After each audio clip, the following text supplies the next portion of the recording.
Ladies and gentlemen, I am Paul, U.S. Army combat veteran, and today we are going to be breaking down an absolutely banana story of a 65-year-old man who supposedly single-handedly took on a column of Russian armored vehicles. We're going to break down just how and why this worked. Let's get into it. As always, guys, listen, we need to just put this out there. This is an old man retelling a story. He's got some evidence. There's obviously a destroyed Russian column in front of his house. So that's an indicator that it could be true. But you know how stories are. But nonetheless, we're going to use this as a chance to examine tactically why I think his story actually checks out. So we're going to examine why I think this is real, because everything he describes is actually correct tactics. But let's keep going. This is some video of him filming the aftermath. As you can see here, he is very mad. There's a destroyed fuel truck and a lot of smoke. Some very burned Russian vehicles. Extremely talking about how they came to his town. Oh, sorry. He's talking about how they came to his town. How dare they?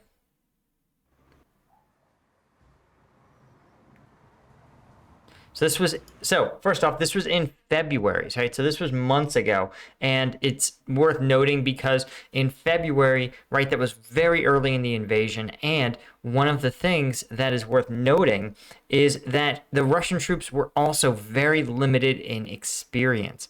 Especially, it seemed like Russian armored troops, they weren't really sure what to expect or what they were going to be dealing with.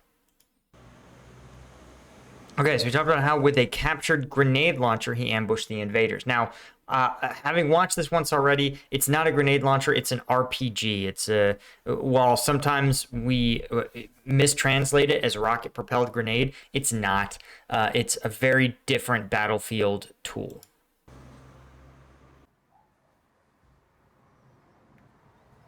I'm not sure if that's supposed to be the round. Я сам родом зі Львова. Okay, so this is the first clue on why, the first sort of hint about why he was successful. And that's because he had military training. He had served in the Soviet army and had familiarity with not just his own equipment, because he was provided Soviet equipment, but he would be familiar broadly with the tactics and techniques of the enemy he was facing. Я переїхав до рідних сюди в Бучу, працював таксистом в Києві. От. Потім займався бізнесом, автозапчастинами. От. Respect to this Chad, driving a taxi and then selling spare parts. році He went to the pro-European protests in Kiev in 2013 when the Ukrainian people sort of kicked off the Russian-backed quasi-dictator, we'll say. От, пішов на Майдан. Потім з червня місяця я почав їздити до хлопців на передові. Коли почалось... So, for those of you that don't remember, what he's talking about is that basically immediately after the Orange Revolution, the Euromaidan protests, the separatist regions declared themselves independent from Ukraine. And so almost immediately, the Ukrainian military was forced to enter into combat to try to retake the separatist territories. These were Russian-backed separatists, and Ukrainian military was not as well equipped or as well trained as it was now. And actually, it was a stalemate. The Ukrainian military lost a number of key battles. They lost control of Crimea, the Crimean Peninsula. And so this idea that Ukraine was ill-prepared for a war or didn't have combat experience is absolutely false. Ukraine had been in a state of war against the separatist regions since 2014. So, right, that's what he's describing, the front line of the soldiers who were fighting against the separatists. Що ви їм возили? Ви як волонтер? Амуніцію, продукти. Yep, and he would bring munitions, food, and cigarettes. If there's one thing we know here, it's that logistics makes wars. And as a civilian, right, even if you don't physically have the ability to engage in combat, it can in many ways be as important or more important to make sure, well, they have the essentials: beans, bullets, and cigarettes. Цигарки возив, вони були дуже довольні. Коли вертався в 21-му році з передової, попав під обстріл. От. А коли вже доїжджав додому в цей день, мене за кермом схватив інсульт. That must have been absolutely terrifying to take artillery indirect fire for the first time in your 60s. That's kind of incredible. And it makes sense why he would have a stroke. That's a huge stressor. Їздить і нервуватися. That's a reasonable suggestion.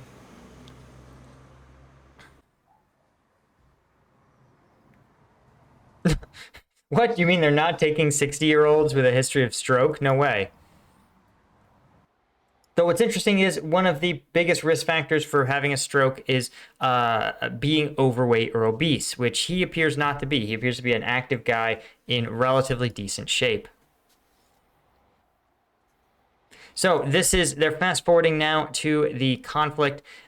He lives in Bucha, and while the soldiers couldn't give him weapons to defend himself, he did scavenge a weapon from nearby forces in Irpin.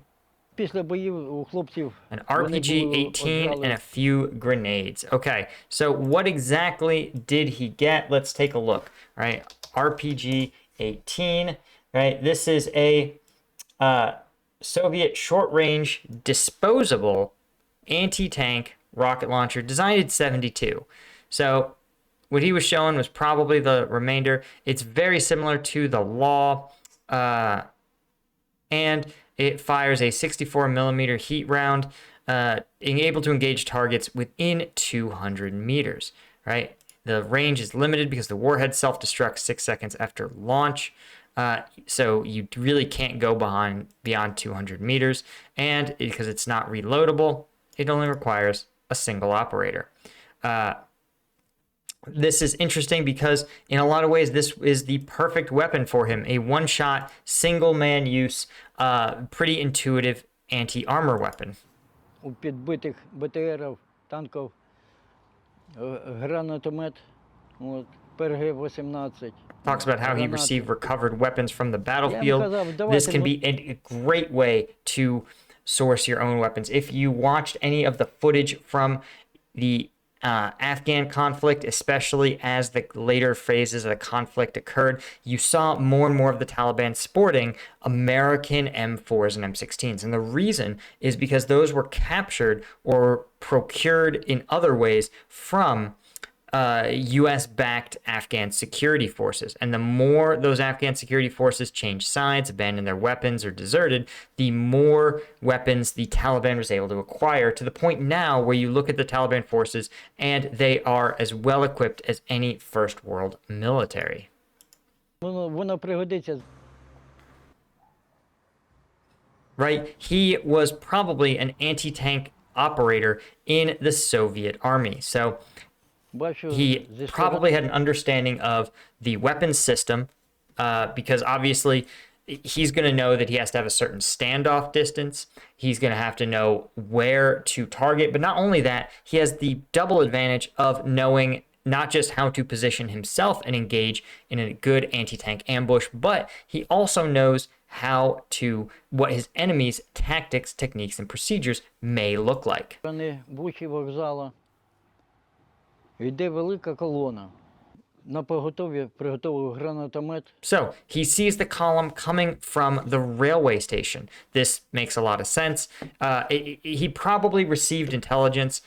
Sorry, I'm framing this as intelligence, but in a lot of small rural communities, especially like Afghanistan, everyone knows everything. And chances are, what we are probably seeing here is the front lines had passed over the town, and the Russians believed they were in a non-combat zone, that the chance of them being ambushed was very low. So that is, of course, exactly the sort of target you want to ambush. Even as far back as the Soviet-Afghan War, the Mujahideen would target Soviet supply columns. even in the Afghanistan conflict. The worst ambushes that I ever experienced were when I was on escort duty for logistics convoys and or logistical like missions running trucks to and from our forward operating base, because the Taliban and insurgents would know that we were more vulnerable. They believed that we were more vulnerable, and they were correct. Logistic trucks, right, supply trucks, they just aren't as well armored as a dedicated combat vehicle. So the Russians probably believed that they were in a non-combat zone, and that this guy almost certainly had known that they were offloading maybe supplies at the rail yard, that maybe they were offloading the tanks themselves at the rail yard, or he received a phone call or heard a story from a neighbor who was like, hey, they're offloading these big tanks at the rail yard, or hey, tanks just rolled into the rail yard and they're securing it. And he said, I'm going to be ready if they come down my road. So he sees them go on the move.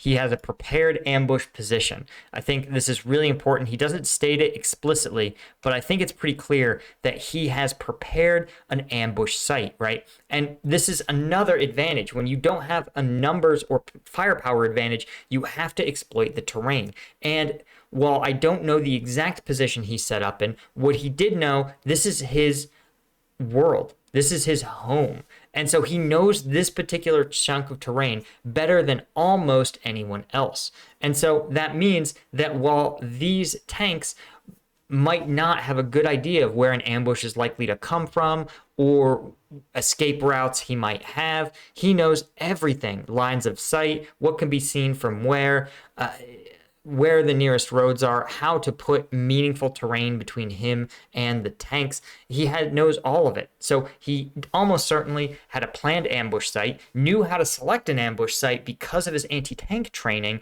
and because he was a longtime resident, understood exactly how to select the optimal site for that particular location. І побіг до фіртки, але his probably initial sight at the gate, he said it wasn't a good position, right? Because the column was too close, just 30 meters away. And so what he probably means is that his preferred ambush site, the gate, wouldn't have given him the standoff distance. The RPG-18 would not have armed. And because, like we saw, the RPG-18 was designed in 72, he actually probably knew exactly how to work that weapon. And he knew that he was too close for it to arm. Глянув, а вони вже близько, вони десь метрів 30 вже були. Я потихеньку зайшов за хату. So he said, okay, my next best bet is to go behind his house where there's a trailer parked by the fence, and he got on an elevated ambush position. Again, this is somebody who's showing that they really know the terrain. They know how to get to an elevated position where they're going to have an improved field of fire, right? So this also says that this guy, one, he stayed flexible on his plan. He may have pre-selected this as a potential ambush site, right? He may have looked at the two sites and been like, actually, this one is good, but I think the gate is better. But when circumstances changed, he changed with it. У мене за хатою біля забору стояв прицеп. Я тихенько заліз. Спершу пішов So один. this is what I think is the real sign of just how skilled this guy is. He says first an armored personnel carrier drove by and he didn't react. So this is where he is. You can see if this is where he fired from, this is actually a great location. He stands on the trailer. So he has a lot of defilade. They're only going to see probably up here. Second, he has cover. He's practically already in a covered position, or a concealed position by these leaves, so that only he has an entire side of him where the enemy won't be able to see. It's just his line of sight, just his field of fire. Second, as soon as he fires, he can get down behind cover or behind concealment, and then relocate, so that he's going to be even harder for the enemy to draw a bead on. So he sees the first armored personnel carrier roll by, then lets an infantry fighting vehicle roll by, then another personnel carrier and a tank, and he sees a fuel truck. And he thinks, correctly, that will stop some of them. He's right, for two reasons. First, because the fuel truck is there to fuel, among other things, the convoy itself.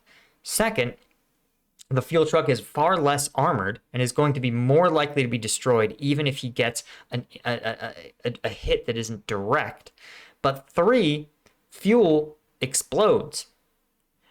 When I was in Afghanistan, it was common actually for insurgents to use adhesives, DIY sticky bombs, and would ride up on motorcycles and place them on fuel trucks, knowing that the fuel trucks were destined for U.S. fuel depots in Kabul. And all it would take was a very small, simple homemade device, but as long as it could damage the integrity of the fuel truck itself, which isn't armored, then it could ignite the fuel and would create a massive, massive swath of destruction as the fuel burned off and the driver drove away in a panic. You would burn miles and miles of highway, not because you used a particularly powerful explosive, but because you targeted a fuel truck.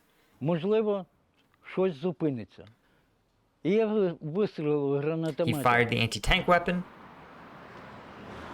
Maybe that's supposed to be the field of fire. Коли я підбив бензовоза, He hit the fuel truck and started a massive fire. це все горіло. Навіть видно, що стовп весь обгорівший, дерева тут позрізали, були всі обгорівші.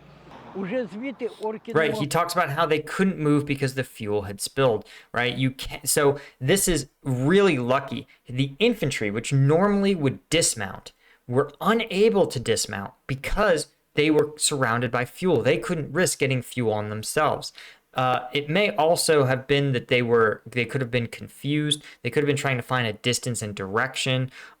If you've watched the drone footage of these ambushes, you know that there's often a lag where the initial hit happens and maybe a vehicle that's hit and the adjacent vehicle, they may know the exact distance and direction that the incoming fire came from. But in a lot of other cases, the Russians don't appear to know that. Or rather, no one knows it, right? Because it's just hard. No, you don't have eyes in the back of your head. You can only see what is in your field of vision. Що паливо все розлилось. Я кинув одну гранату в ту сторону, прямо і туди. So he throws his 3 І одну grenades, оставив. and hopefully he takes off running. This is exactly how you want to run an ambush. You use your most destructive weapon first. And so that is, of course, because you want the element of surprise to have the maximum effect. And frankly, using a grenade launcher, or he's got me doing it, an RPG is your most destructive weapon. Then you follow it up with as much fire as you can. So throwing the remaining 3 grenades quickly stops the enemy from reacting. Палець засунув в чеку кольцо і оставив собі, на всякий випадок. So one of the other reasons that he may have kept the grenade with the finger on the pin is because, one, in case he had to, fight his way out or distract the enemy, but also because if he's killed and the enemy searches his body, as they go to search it, he'll potentially release the pin, and even after post-mortem be able to engage the enemy in combat. Заведений. Орки вилазили вже з нього, я бачив, кидали свою форму, передягали. Saw them taking off their uniforms and changing into civilian clothes. That makes a lot of sense. Those guys probably, if you were told you were on a training exercise and people start shooting at you, you cannot desert fast enough. This also seems to line up with what's probably reality. You can see this is in fine shape. These guys were probably so ready. These guys were probably looking to be reported as killed. And it really raises some questions. If Russia has poor accountability of their troops at baseline, and a lot of these troops are being coerced or forced to fight, how many are not actually killed, but are just sort of abandoning their posts, wandering off into Ukraine, and the Ukraine government is just not reporting that they have Russian defectors in, prisons in Lviv. I would be really curious to know what those numbers are. We've certainly heard rumors of it earlier in the war, and I'm really, really curious to know if there aren't greater numbers of deserters than are being acknowledged by either Russia or even Ukraine.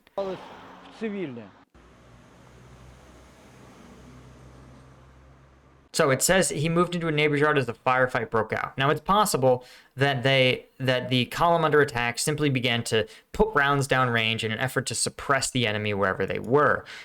But I think, based on his statements here, what really happened is that artillery began to engage the enemy column once they realized there was a column stuck or stopped. Жираф – це район в Ірпені, треба уточнити. Yeah, so he calls the military, it's 2 to 3, yeah. So I think he calls them, gives them the exact location, and then the artillery rounds start raining down, and that is what dealt the rest of this destruction. So again, this is, like we talked about, the find, fix, and finish. By destroying the fuel truck and spreading the fuel everywhere, he froze the column, right? They like, as he says, they couldn't really go anywhere. Some of the troops had abandoned the vehicles, and so the column was frozen in place. They have been located. He's fixed them in a position they can't maneuver, and now they're going to be finished off by artillery. And he's reported the column's location to an artillery position. Это все Буча, молодцы, ВСУ, молодцы.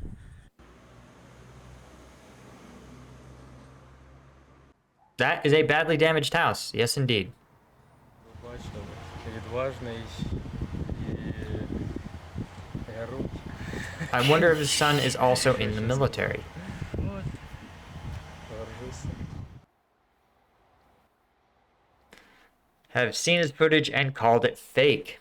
That is a lot of work to fake footage. That looks like a Що ви round відповідаєте? from a Russian. Не я б відповів, а мій рідний брат відповів. Послав їх туди же, куди корабль російський. Можу що сказати? Нехай Путін не займається чепухою. Jeez. Not mincing words. All right, guys. That, I think, is about it. Let's see. Let's see the end of what he has to say.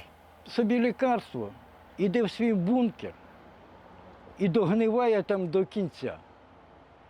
А до росіян я хочу що сказати. Я не хочу їх бачити зовсім тут на Україні. That's a fair statement. No one really wants to see the Russians in Ukraine. I don't think even the Russians want to be in Ukraine.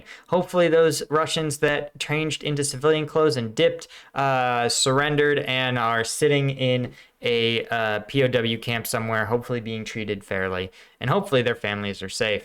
And good to see that guy still living his life, still just being a Chad. Anyway, guys, thanks so much for joining me. As always, of course, if you want access to some combat video breakdowns that are too spicy for YouTube, check out the Patreon. There's the Patreon right there. It's in the description. Thanks to our Lieutenant tier patrons, and I'll catch you guys in the next one.